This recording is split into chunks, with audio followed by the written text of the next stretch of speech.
You will fail your way to greatness. Most people allow their fear of failure to outweigh their desire to succeed. When you're willing to fail again and again and again, when you make up your mind to become unstoppable, when you make up your mind to become a no matter what person, then that will then give birth to a part of yourself that you don't know right now. Imagine, if you will, being on your deathbed and standing around your bed, the ghost of the dreams, the ideas, the abilities, the talents given to you by life, and that you, for whatever reason, you never went after that dream. You never acted on those ideas. You never used those talents. You never used those gifts. And there they are standing around your bed looking at you with large angry eyes saying, "We came to you, and only you could have given us life. And now we must die with you forever." See, most people stop short of their dreams and park and get off the highway of life because of the rejections of life. You will always be rejected. It's no big deal. Jack Canfield said rejection is a myth. It's not like when somebody says no and then they slap you. No, it's just, to me, make no your vitamin. Get excited about the no. Why? Because every time someone says no, that brings you another step to a yes. You're getting closer. Trust me, you will win if you don't quit. You will win if you don't quit. Even a broke clock is right twice a day. As you go through the challenges of life and you look at it and embrace whatever comes to you, don't run from it. Step toward it. Don't try and duck it like most people do. See, most people want it easy. See, if easy come, easy what? Easy go. See, but when you go at what you're going to deal with and you deal with the difficulties of it, when you handle those hard things close at hand, making those hard decisions right now that you don't want to make, learning those things that you don't like to do, but you know that in order for you to get where you want to go, this is one of the hoops that you have to flip through.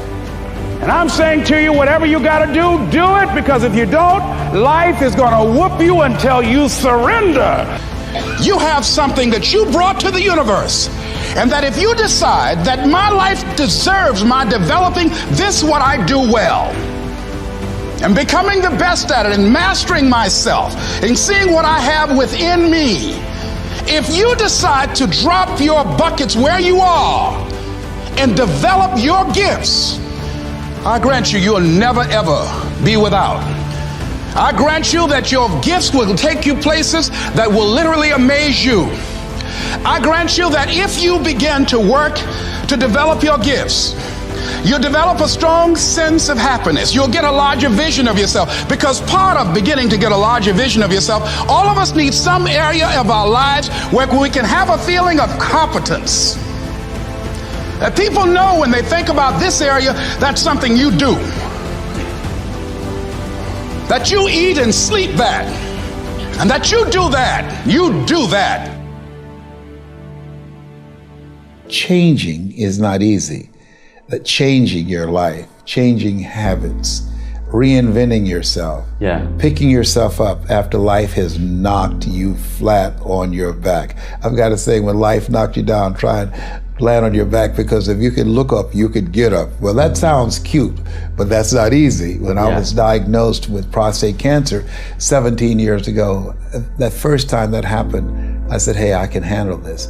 Then when it came back a year later, last year, 17 years later, and this time it had metastasized to 7 areas of my body and ate 40% of my T1 vertebrae. Now the stakes are higher. Is this life saying, okay, Mr. Motivator, you beat cancer the first time. What you gonna do now? I started laughing. When the doctor told me, he said, why are you laughing? Are you in denial? I said, no. I said, I feel like Mother Teresa. He said, what do you mean? She said, Lord, I know you know how much I can bear. I just wish you to have so much confidence in me. I said, the stakes are higher. So I've got to dig in and got to fight more, because at the end of the day, life is a fight for territory. And once you stop fighting for what you want, what you don't want will automatically take over. And so it's a fight, it's a challenge in life every day. And what we have to do is embrace it. What we have to do is see it as a project to be worked on.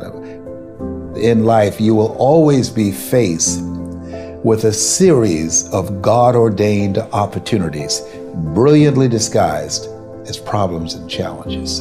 And so I see even cancer as a gift, as a God-ordained opportunity.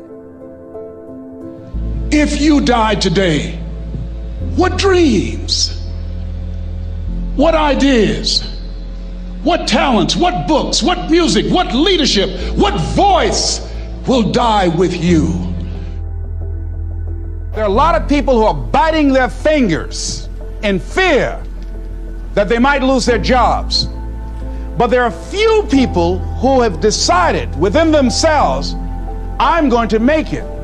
Some people aren't waiting to be cut. Some people are moving on their own because they feel within themselves, I've got what it takes to make it. They're not afraid about tomorrow because of how they see themselves, because of what they feel that they deserve, because of what they feel that they can create for themselves. Because these people have decided, as they look at the future, as they look at themselves, there's a way. Where there's a will, there's a way for me to begin to create a way out of no way. And when you have that kind of consciousness, when you have that kind of spirit, nothing can stop you. Nothing.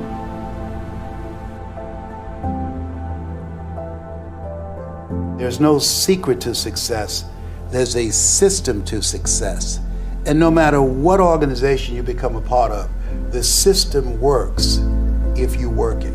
If you don't work it, it won't work. But it works if you work it. And that's one 4-letter word that most people don't like. They're not willing to work.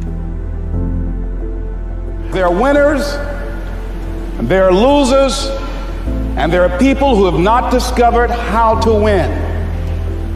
And all they need is some coaching.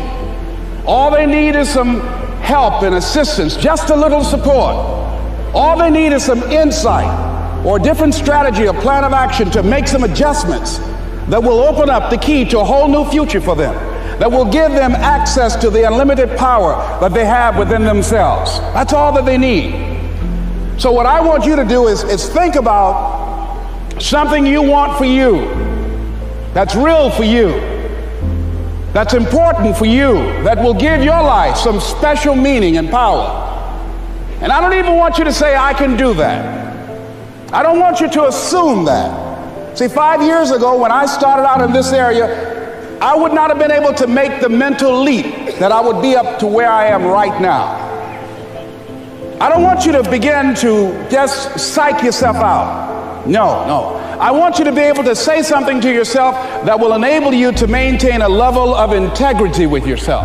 That when you say this, even when you face tremendous setbacks, it will be a benchmark to keep you in the game, to keep you moving forward and experimenting and readjusting your strategy and your plan of action, continuously looking for ways to win.